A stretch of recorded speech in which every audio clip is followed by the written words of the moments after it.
Hello everyone, welcome to only IAS. स्वागत है आपका हमारी इस वीडियो में, जहां हम बात करेंगे मॉडर्न इंडियन हिस्ट्री के क्वेश्चंस के बारे में जो इस बार प्रीलिम्स में आए हैं और किस तरह जो चेंजेस हुए हैं मॉडर्न हिस्ट्री के शेयर में। जितने क्वेश्चंस हम हर साल देखते थे, अगर हम कंपेयर करें इस बार तो ऑलमोस्ट सिमिलर है, क्योंकि 2020 में हमने देखे थे 8 क्वेश्चन मॉडर्न हिस्ट्री से, इस बार 7 क्वेश्चन आए हैं और शायद यही ट्रेंड अब आगे रह रहा है जहां पे 7 या 8 क्वेश्चन मॉडर्न इंडिया हिस्ट्री से आ रहे हैं। लेकिन जो वेटेज ऑलमोस्ट सिमिलर रही है, उसके बावजूद काफ़ी चेंजेस आ रहे हैं टाइप्स ऑफ क्वेश्चन, जैसे हम देख रहे हैं यूपीएससी के पेपर्स में।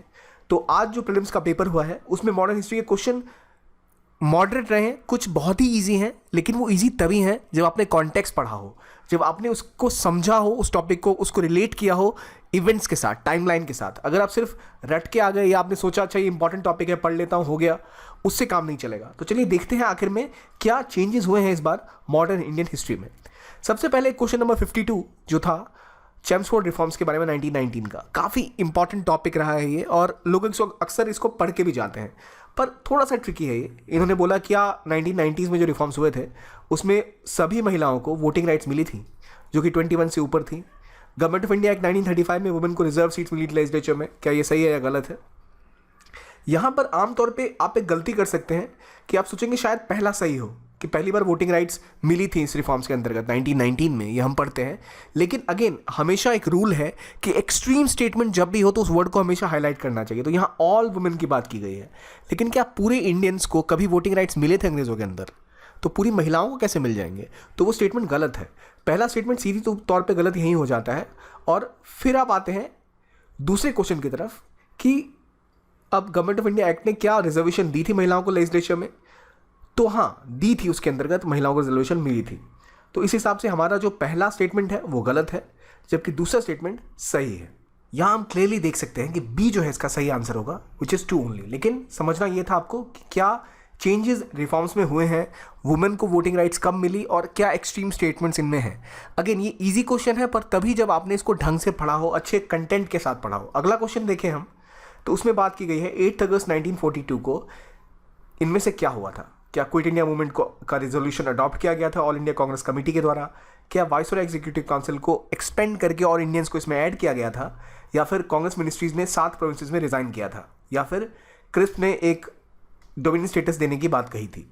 तो अगर आपने थोड़ा सा भी पढ़ा है तो आपको प्रॉपर आइडिया होगा कि इसका मतलब क्या होगा। बहुत ही बेसिक क्वेश्चन था, इट वाज आंसर 1A, काफ़ी सिंपल। आपने अगर उड़ान भी पढ़ी है तो भी आपको इजीली पता चल जाएगा, जहां हमने ऑलरेडी मेंशन किया था कि इस दिन क्या हुआ था। और ये काफ़ी सिंपलिस्टिक क्वेश्चन है। तो ये 2 क्वेश्चन जो थे आसान थे, लेकिन कंफ्यूजिंग इसलिए भी थे क्योंकि जो ऑप्शन है वो काफ़ी करीब थे क्वेश्चन के। तो मॉडर्न हिस्ट्री में ये इंपॉर्टेंट है कि आप टाइमलाइन याद रखिए, क्रिस्प मिशन कब आया, कब डोमिनियन स्टेटस की बात हुई और कब क्विट इंडिया मूवमेंट लॉन्च हुआ। अगर टाइमलाइन क्लियर नहीं है तो यहाँ कंफ्यूजन हो सकती है। अगला क्वेश्चन अगर हम देखें, वहाँ बात हो रही है सॉन्ग्स फ्रॉम प्रिजन की। ये किनके साथ एसोसिएटेड है और ऐसे क्वेश्चंस जो आउट ऑफ द ब्लू आते हैं। अब कोई भी व्यक्ति ऐसी किताबें पढ़ के तो बैठेगा नहीं, क्या पता प्रीलिम्स में क्वेश्चन आ जाए, इतनी तो बहुत सारी किताबें हैं। और अगर आप ट्रेंड देखें तो हर साल एक ऐसा क्वेश्चन आता है बुक्स के बारे में जो पता नहीं कहीं से भी आ जाता है। ऐसे क्वेश्चंस के लिए आप प्रिपेयर नहीं कर सकते। अगर आप नॉर्मली भी देखें तो यहाँ आप सोचेंगे प्रिजन की बात हो रही है, कोई ऐसा है जो प्रिजन में लिखता है, तो आप सोचेंगे शायद जवाहरलाल नेहरू हो सकते हैं, वो भी प्रिजन में लिखते थे, महात्मा गांधी हो सकते हैं, बाल गंगाधर तिलक भी हो सकते हैं। लेकिन यहाँ इसका आंसर होगा मोहनदास करमचंद गांधी। लेकिन ये क्वेश्चन अगेन एक ट्रिकी क्वेश्चन है जो आपको आ सकता है अगर आप एलिमिनेट करें कुछ तरह से, पर इसको किसी सोर्स में आप नहीं देख सकते। जो प्राइमरी सोर्स है वहाँ भी आपको नहीं ही मिलेगा ये, और आमतौर पे ये चीज़ें कवर नहीं की जाती हैं। तो ये कुछ चीज़ें हैं जो थोड़ा रिस्की क्वेश्चन था, बट ओवर द टॉप हम कह सकते हैं थोड़ा सा क्वेश्चन रहा ये। और ऐसे जो भी प्रॉब्लम्स आपको होते हैं जहां आपको लग रहा है कि टेस्ट में आप पढ़ रहे हैं पर आप कॉन्टेक्स्ट नहीं समझ रहे, टाइमलाइन नहीं समझ रहे या आप प्रैक्टिस नहीं कर रहे, उसी को लेके हम एक कोर्स भी लॉन्च करने वाले हैं IDMP का, जिसमें हम कोशिश कर रहे हैं कि आपको NCERTs के लेक्चर्स मिले, डेली आपके प्रीलिम्स के टेस्ट हो, मेंस के टेस्ट हो, और आपको डेडिकेटेड मेंटरशिप मिले जिसमें जो भी प्रॉब्लम्स आपको आए उसमें हेल्प की जाए। और जैसे हमने देखा उड़ान से कई क्वेश्चन इस बार कई सब्जेक्ट्स में टच हुए हैं, और अगर डायरेक्टली आपको नहीं लगे वो स्टेटमेंट सीधा उठ के उड़ान से आ गया तो एटलीस्ट आपको उसका कॉन्टेक्स्ट पता चलता है, आप एलिमिनेट कर पाते हैं कई ऑप्शंस को, जिनसे काफ़ी मदद मिलती है। नॉर्मली जो बल्कि बुक्स होती हैं वो पढ़ने के बाद रिवाइज करना बहुत मुश्किल हो जाता है। हमने स्पेसिफिकली कोशिश करी है उड़ान सीरीज़ के थ्रू कि वो टॉपिक्स जो इंपॉर्टेंट हैं उन पे आप फोकस कर पाएँ। और अगर आप आगे क्वेश्चंस देखें तो सीधा आपको लगेगा कि हाँ, अगर आपने उड़ान पढ़ी है तो आपके लिए थोड़ा ईजी हो जाता है उन क्वेश्चंस को हिट करना, क्योंकि हमने कोशिश ही यही करी है कि स्टूडेंट्स को आसानी हो उसको समझने में। अब जैसे ये एग्जांपल था लिरिक्स मेड इन जेल, ये मोहनदास करमचंद गांधी का, जैसे मैंने बताया ये क्वेश्चन थोड़ा सा ट्रिकी था, सबसे नहीं बनेगा क्योंकि प्राइमरी सोर्सेज में नहीं है और इतनी बहुत सारी किताबें हैं जो आप याद नहीं कर सकते, तो कॉस्ट बेनिफिट वाइज ऐसे क्वेश्चंस अटेम्प्ट करना मुश्किल ही माना जाएगा। लेकिन वहीं आप अगला क्वेश्चन देखिए, who among the following was associated as secretary with Hindu female school, जिसका नाम बैथुन फीमेल स्कूल था। यहाँ जो ऑप्शन है अगेन यूपीएससी ने बहुत चालाकी से काफ़ी पास के ऑप्शंस रखे हैं, एनी बेसेंट, ईश्वर चंद्र विद्यासागर, देवेंद्रनाथ टैगोर और सरोजिनी नायडू जैसे फिगर्स आपको लग सकते हैं, जहाँ आप सरोजिनी नायडू को शायद क्रॉस आउट कर दें कि ये बाद में आई थी। ये 3 ऑप्शन लगते हैं कि बहुत ही आसपास के।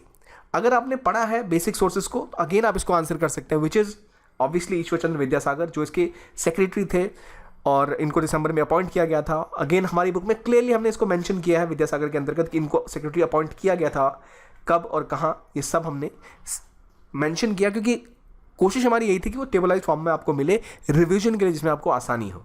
तो उड़ान और उड़ान प्लस के अंतर्गत यही हमने लगातार कोशिश करी है, और हम उसको साइड भी रखें तो ये टॉपिक्स ऐसे हैं जो अगर आपने ढंग से मॉडर्न हिस्ट्री पढ़ी है तो आप कर सकते हैं। इस बार का पेपर ट्रिकी है, लेकिन हिस्ट्री, इकोनॉमिक्स और पॉलिटी ऐसे एरियाज थे, अगर आप ढंग से करके गए हो तो आप 70-80% क्वेश्चंस करके आ सकते हैं। डिपेंड करता है पर्सन टू पर्सन, कुछ लोगों को वो सेक्शन भी डिफिकल्ट लग सकते हैं, पर जैसा हम देख रहे हैं कुछ क्वेश्चन बन सकते हैं। जब से ये क्वेश्चन देखिए, शाहनवाज खान, प्रेम कुमार सहगल, गुरबख्श सिंह ढिल्लन, इनको किस लिए याद किया जाता था? हाल में इनके ऊपर मूवी भी बनी थी, काफ़ी न्यूज़ में भी रहा था ये टॉपिक, INA ट्रायल्स का था, और ये officers of Indian national army थे जिनके खिलाफ रेड फोर्ट पे ट्रायल्स चले थे। अगेन एक ईजी क्वेश्चन जो आप कर सकते हैं, और जो ऑप्शंस भी थे वो उतने पास के नहीं थे, दूर के थे। आपको अगर 2-4 इंडियन नेवी रिवॉर्ड के क्वेश्चन आ जाते, ऐसे क्वेश्चन आए थे तो थोड़ा सा फंसाया जा सकता था, लेकिन ये कंपैरेटिवली एक ईजी क्वेश्चन था जहाँ इसका आंसर डी होगा। और वहीं अगले में अगर आप देखिए, first quarter of 17th century में कौन सी फैक्ट्रीज को स्टैब्लिश किया गया था ईस्ट इंडिया कंपनी के द्वारा? ब्रोच, चिकाकोले या तिरुचिरापल्ली। अब खास बात यह है कि नाम काफ़ी अजीबोगरीब है, वो इसलिए हैं क्योंकि ये नाम जिन शहरों के उनका नाम अब बदल चुका है। और ट्रिक क्वेश्चन यहाँ ये है कि ये बात करें first quarter of 17th century की। अगेन एक मुश्किल क्वेश्चन है ये, क्योंकि आपको लगेगा अच्छा तीनों जगह फैक्ट्रीज थी, लेकिन बात हो रही है फर्स्ट क्वार्टर में कौन सी थी। तो हो सकता है कि आप थोड़ा सा कंफ्यूज हो जाएं कि भाई क्या चिकाकोले में थी या त्रिची में थी या नहीं थी, लेकिन इसका राइट आंसर सिर्फ वन ओनली ब्रोच है, क्योंकि वो जब स्टैब्लिश किया गया था तो 1618 की बात थी, और जब हम फर्स्ट क्वार्टर की बात करते हैं 1625 तक को हम फर्स्ट क्वार्टर गिन सकते हैं। उसके बाद का पीरियड जो है आपका फर्स्ट क्वार्टर में नहीं गिना जाएगा, और उस टाइम में केवल यही एक स्टैब्लिश किया गया था। अगेन आप देख रहे हैं हमने इसको स्टेबलाइज फॉर्म में स्ट्रीमलाइन किया हुआ है अपनी बुकलेट में, ताकि आपको आसानी से वो दिखे सिंपली और आप उसको रिवाइज कर पाएँ। ये क्वेश्चन मुश्किल है क्योंकि यहाँ पे एक तो पहले आपको स्टेटमेंट में 2 जगह कंफ्यूज करने की कोशिश की गई है कि पहला क्वार्टर 17th सेंचुरी कब होगी, नाम भी चेंज है क्योंकि नाम इनके बदल गए हैं शहरों के। तो अगर आपने ढंग से रिवाइज किया है इसको तो ये बन जाएगा, और एक ऐसा टॉपिक था जहाँ फोकस लोग करते हैं टाइमलाइन पे, तो ये क्वेश्चन बनने वाला था, पर ये मॉडरेट टू डिफिकल्ट की श्रेणी में आता है। तो क्वेश्चन ईजी तो बिल्कुल भी नहीं थे, लेकिन कुछ क्वेश्चन बन सकते थे। अब जैसे ये क्वेश्चन बहुत ही मुश्किल कह सकता हूँ मैं कि मदनपल्ले ऑफ आंध्र प्रदेश इनमें से किस लिए करेक्ट है। 4 ऑप्शन दिए गए थे यहाँ। पट्टाभी सीतारमैया ने क्विट इंडिया मूवमेंट स्टार्ट किया था, रविन्द्रनाथ टैगोर ने ट्रांसलेट किया था Bengali to English national anthem को, या फिर यहाँ पर थियोसॉफिकल सोसाइटी सेटअप की गई थी, या फिर यहाँ पर नेशनल फ्लैग को डिज़ाइन किया था पिंगली वेंकैया ने।